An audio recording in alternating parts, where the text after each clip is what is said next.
How to recover hacked Instagram account without email, phone number, or password. Hi everyone, it's Sophia to assist you today. Without any delay, let's jump right in.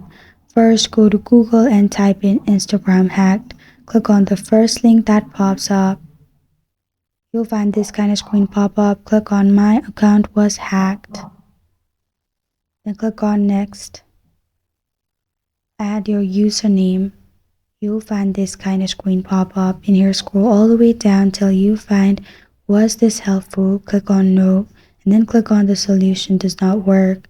After that, you can type in here your account was hacked and you cannot access your email, phone number, or password, and Instagram will send you feedback what to do next. And this is how to recover hacked Instagram account without email, phone number, or password.